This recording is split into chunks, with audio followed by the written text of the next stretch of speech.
I kick the shit out of him. And I all day long, I foot up a dog's ass. Just bang, bang, bang up his ass. That's my pleasure.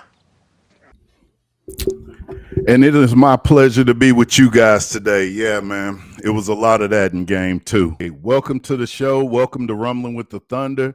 We are going to break down game two, the ups and downs, the matchups.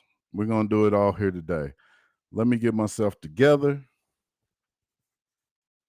Thunder up. All right. Welcome back to the channel. If you haven't already, please hit like up, subscribe. I'm getting the views, but I'm not getting the subscriptions. So help a brother out. Tell a friend to tell a friend. Today, we're breaking down last night's game and the matchups that had everything from redemption opportunities to some surprising performances from a few. So let's jump into it. First, I want to highlight someone that I didn't give credit to game one. And y'all know I highlight my bigs. I want to shout out to Obi Topic, who was actually one of the key performers in game one. I know game one is done, but just give me a second. I thought when I first thought of him, the last time I remember seeing him was dunk contest. Slam dunk champion. I think he won that. You know how we do all-star games. We really don't pay that much attention to him no more. But honestly, he started to remind me in game one a little bit of Aaron Gordon. I was like, man, his athleticism is something that I know he got in the league for, but now he elevating his game to a three-point threat. He had 5 for 8 from threes, finishing with 17 points in that game one. And he really was one of the catalysts for the Pacers in that game. He was the second leading scorer in that game, but not so much in game two. He only hit 1 3, but you know how I root for my bigs, so I got to do the same thing here and say I like his game growing. Enough of that. Let's get into game two. So before we even talk about game two, I want to talk about the moment. They're giving Tyrese Halliburton the nickname The Moment. And it really, right now, it fits him like for good reasons. He has confidence, control that is off the charts, and he makes things happen for the Pacers. He just makes things happen for him. I was talking to one of my Pacer buddies, and I was just giving him praise. Like, he's not a SGA point guard as far as like SGA is a straight up killer. Like, I'm going to go out there and I'll hit you for 40 to 50. Halliburton's really not that guy to me, and I think that's why they don't give him as much praise as he really should get. He's a solid point guard. He's going to go out there and he's going to give you the assists. He's going to make sure everybody's getting involved. He will give you some buckets. He can probably go for 30, but that's not really his game. His game is probably around that 20 to 22 mark as far as scoring goes. But just like I said, every time he's on the floor, he does something great for the Pacers. All right. Game two, NBA Finals. We redeeming ourselves from game one. And let's be real, off the jump, both teams look sloppy. Like there were turnovers, missed passes, just general chaos early on. And it seems like no one could catch the ball. Nobody could even pass the ball good enough. The execution just wasn't there on both sides. But the Thunder kept scoring, and it was just a weird feel at the beginning. So I want to talk about the guys who wasn't in attendance last game, who really held us down this game. Let's talk about Chet and J-Dub. They also, early on, with all the turnovers and things that I was talking about, how people couldn't catch the ball, these twos were doing the same thing. I said these two-ish. These two were doing the same thing. Dub and Chet, they really started off a little slow and a little rocky to me. Like Dub couldn't dribble the ball. Chet was falling all over the floor. He couldn't dribble the ball. But the thing that I like about them is they stay persistent and they're going to keep going because they have confidence in their craft. So as the game went on, of course, they turned that around.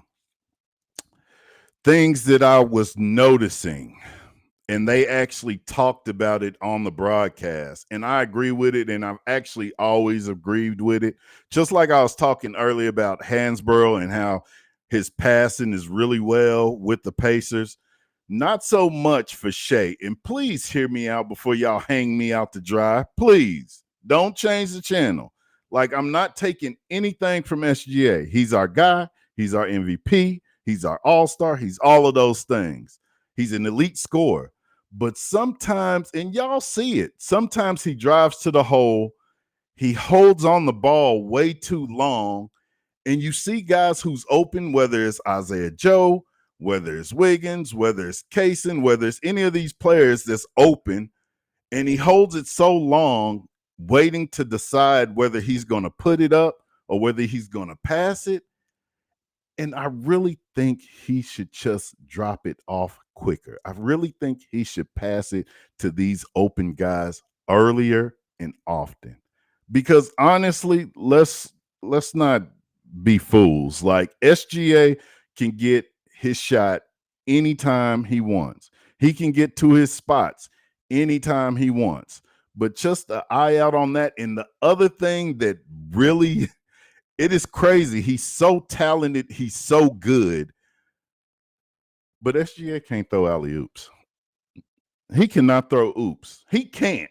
And if y'all don't think that, please holler at me.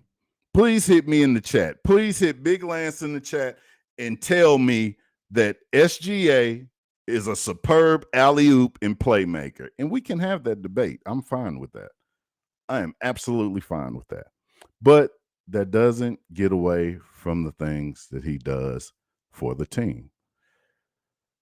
What it does is it could really elevate his game and elevate the team. Because when we drafted Chet, I really thought Chet would get at least 3 to 4 oops a game, like around that. I thought he would be an alley-oop machine because you have to close down on Shea. And who does that always leave open? Chet Holmgren. Enough of that. I know he'll grow, just like we keep saying, and it's the truth. We're still young. We still got a lot of growth. I feel like Chet has a lot of growth. I think Dub still has a lot of growth. So we get this championship this year. I've said it once, I say it again. The league's in trouble. The league is in trouble because while they out there trying to find superstars to pair with one another, we already going to be a well-oiled machine rolling. All right. So we finally pushed the lead up to 20. And the thing that I'm really enjoying from the Indiana Pacers is that never give up mentality, that never give up drive, that never give up energy that they have. They just would not go away. When we got to 20, I was like, here we go. We about to start rolling. We about to blow the doors off them and do what the Thunder do. They kept chipping it down, and it just reminded me of what we saw in game one. And I really never felt safe. But at half, we was up 59 to 41, 18 points. The beginning of the second half and the second half, the Thunder really start to look more like they sell. The unsung hero that I was talking about at the beginning of the show, Andrew Wiggins.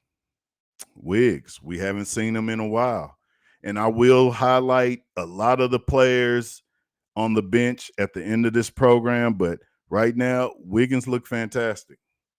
He did. I love when he gets out there and he's able to shine. The first half, he had 8 points, and he really gave us a lift. Ended off the game with 18 points. Wiggins had a really solid game, and that just also goes to show that our team is always ready. They're always ready. I love that about the Thunder. They're always ready to go. Richard Jefferson, my guy. Richard Jefferson called at 9:30 Central Time. That was the time of death for the Pacers. I thought that was hilarious. I thought that was hilarious. So Time of the death for the Pacers, 9:30 Central Time. We got game 2, like all of us should have had faith knowing that we would do. Real Thunder fans out there, you know we wasn't giving this away. Even if we were sitting there cautious, we knew that our team was going to take care of what needed to be done last night.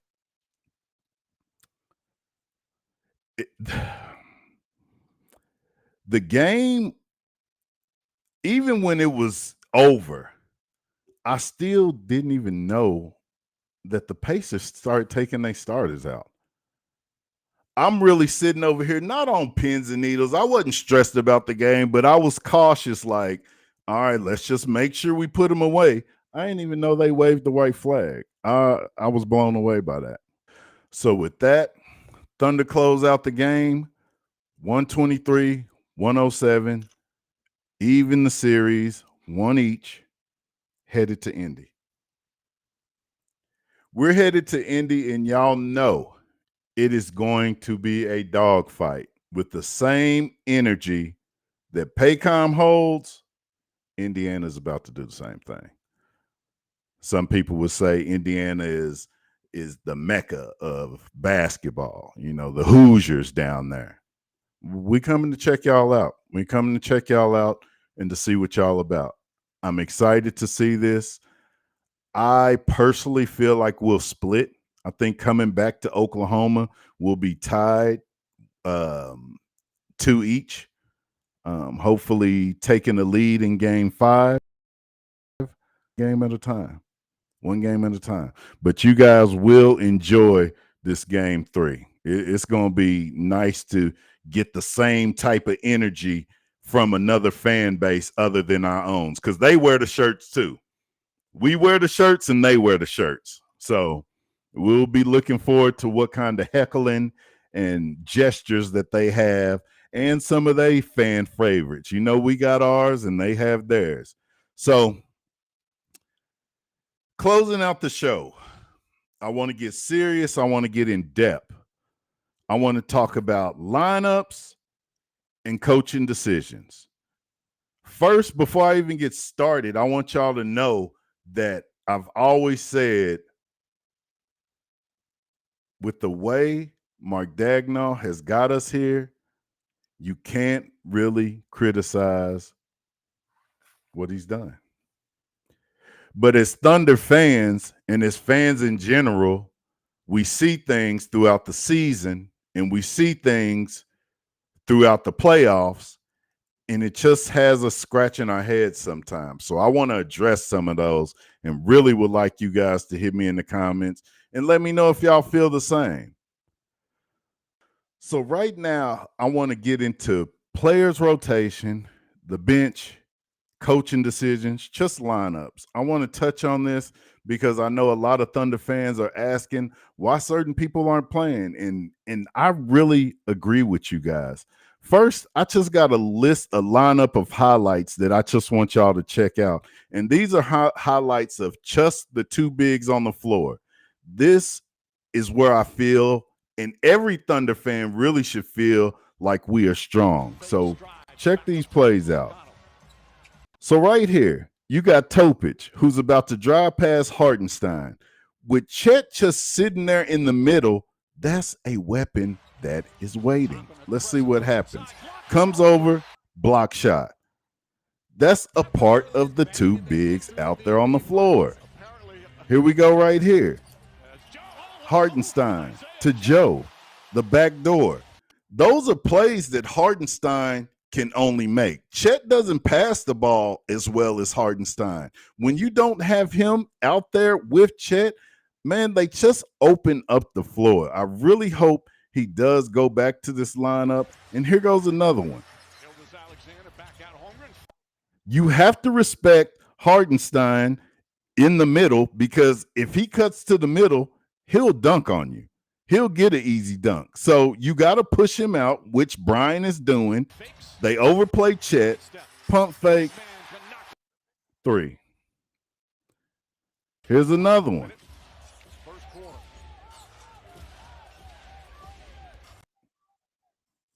right here. You have to respect that Hardenstein is right here. So if y'all collapse too hard, he can drop it off to Hardenstein for that dunk in the dunker slot. But what does he do? Because you have the other stretch big on the floor, Chet wide open. Here goes my favorite, and this is what we've been doing all season. Here's my favorite. In the conference finals in the NBA. Hey, that's a great moment to have one of the best games of your career. Hartenstein up and Holmgren with the hammer.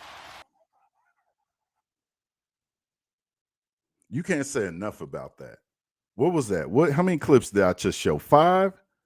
5 clips of just them being out on the floor together. It opens up the floor when they're on the floor together. They do two different things. Hardenstein cannot stretch the floor like Chet.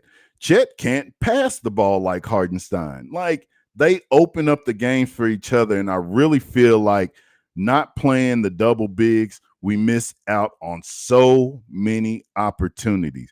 So I know, Coach Dagnall, you're not watching this show. Maybe one day I'll get some of my players and coaches to check me out. But right now, if you was watching, stop second guessing yourself, Coach. Just do what's been working all season long, all throughout the playoffs. Play the two bigs. You don't even play them long minutes. Give them their starting 4 to 5 minutes. Take them out, and then you got your small lineup in. I just don't understand it. Let's get into another of our bench players that I know bothers y'all. Jalen Williams. J-Will. He only got cleanup minutes last night, and it really hurt me because he's so good. He may not be an all-star, but he is the heart. He got a standing ovation when he walked on the court. That means you have our heart, J-Will. That's what that means. He came in, threw up one shot. It was a 3, cash. He 1-1 from threes. These are pieces that I wish we would use. Do y'all remember? It was just last season, J-Will was the leader in charges. If y'all remember last series, he D'd up. Nope, sorry. The Denver series, he D'd up Jokic and had a lot of success on him. I just hate that you use them and then just be like, yeah, we're good now. It really hurts. I want to talk about the Cason Wallace in the starting, which has not really been effective to me. I really feel like he was more effective coming off the bench because with Lou Dort bodying up all these guys with that linebacker body, he's wearing them down, and then here comes Cason off the bench, full of energy, sucking the life out of him. I really feel like Cason serviced us more coming off the bench. Another player, I don't know how you guys feel. I'm pretty sure I know how you guys feel. Kendrick comes on the floor. I talked to y'all about last game how A.J. Mitchell, as good as he will be for us in the future, he shouldn't be getting minutes over Kendrick. Kendrick had 8 minutes, and in them 8 minutes, he had 4 rebounds, 2 assists. One of those was that pass to Chet for the dunk, and a steal. Mitchell had 4 minutes last game, just had 3 rebounds. Kendrick is going to be more effective than Mitchell. Stop playing with these guys. Stop playing with these guys. Isaiah Joe, I feel like you know when certain guys are on or they're off. Like, you know, if you got Isaiah Joe out there, he hasn't put any buckets up in the first couple shots he's taken, take him out. He's done for the night, honestly, because you got so many other weapons. The only people who I feel like are guaranteed minutes every single night and don't ever sit is if Cason was coming off the bench, Cason and Caruso. Everybody else, I really say Wiggins. Let me say Wiggins because I think Wiggins is an absolute monster, and I'm going to highlight that in a couple seconds. But other than them two, Cason and Caruso, everybody else is interchangeable. J-Will can come in there and give you good minutes. I believe that in my soul that he can come in there and give you good minutes. Because honestly, when these guys come in, who hurt you? Who has hurt you? Kendrick comes in, plays 8 minutes. He doesn't hurt you. Wiggins definitely didn't hurt you last night. I know sometimes they not barn burners and Wiggins lighting up the charts and stuff, but I feel like they still never hurt you. And it's always good to have that different look. I want to talk about the future of us real quick because with this lineup, you guys know some things are going to change. I know we're not there yet. For instance, Wiggins is signed. Joe is signed. Wallace is coming up. He needs to be signed. And I say that to say, even Jay will. Like, if I'm not, after I get this ring, because we're winning the championship this year. After I get this ring this year, what's the point of me really coming back? I can now go after money. I can now go after being an all-star of a team because Wiggins is if Wiggins can be an all-star. I hate to bust y'all's bubble, but Wiggins can be an all-star. And if we don't start treating him at least like the sixth man of the year where he can get some type of accolades, man, you win this championship, he's out. Kaysen, I don't know how well I think Kaysen will be as a full-time starter, but he got talent, he got D. Kaysen could probably go somewhere and start somewhere else. So I just say all that, wrap it up in a nice little bow to be like, man, use these guys. Because these guys like playing with each other, and the longer we can keep this unit together, the more success we will have. So, my final thoughts, despite all the ups and downs of the first game and letting that one go, like, we just need to get back to Thunderball. I believe, like, when we play Thunderball, we will be okay. Okay, so my final thought with the Thunder taking game 2, we going to Indy for game 3. I am going to take a break from you guys for 2 games because they only have 1 game off from the Wednesday game to the Friday. So I won't have enough time to record. I'll see you back after the Oklahoma game when we back at Paycom. Pretty sure we will be tied up at that point. Now, if we're not, and these Pacers mess around and let us get 2 in Indy, oh, we closing in 5. We are closing in 5, and we are about to celebrate. So I want to close off by saying I am waiting for my dub game. I'm waiting for my J-Dub game, my J-Dub Scottie Pippen game, where he fills up the stat chart. That 24 to 26 I love for him to have. I just want him to fill it up. I'm waiting for it. I'm looking forward to seeing if Chet is able to play in Indy with the heckling and the crowds and see who else is going to be a star on this team. I know Caruso's going to come with it. I hope that we use Wiggins since he showed, but you know it's always tougher for those role players to play on the road than at home. So looking forward to see who is going to be the star. Man, you guys have been amazing this season, and we got 3 more, and then it is curtains on the season. So let me know what your thoughts was in the game. Let me know if you're frustrated with Mark Dagnall and some of the coaching lineups, some of the other things. Drop your thoughts and comments in the link. Don't forget to hit like or subscribe. And before I get out of here, I got to do it. Let's do some good, bad, and ugly before I get out of here. Playoff Russo and Wiggs got the good with 38 points, 7 rebounds, 2 assists, 1 steal. Also shooting 9 for 16 from threes. They both had an amazing game. The bad was that boy SGA. Again, he gets so many of the bad because he's so damn bad. 34 points, 50% from field goal, 5 rebounds, 8 assists, 4 steals, and a block. Amazing game. The ugly, it has to go to the moment. Halliburton scored only 5 points in the first 3 quarters. When he tried to turn it on in the fourth quarter, he scored 12 points, but it's just a little bit too late. And that's not going to work with this team. It may work with New York and Cleveland and all the other teams y'all ran through, but no, he's going to have to be more aggressive, guns blazing, out the jump, or the moment's not going to come for him. Man, thank you guys again for tuning into the show, man. Please hit like or subscribe and continue to rock with me, man. This is Big Lance. Peace.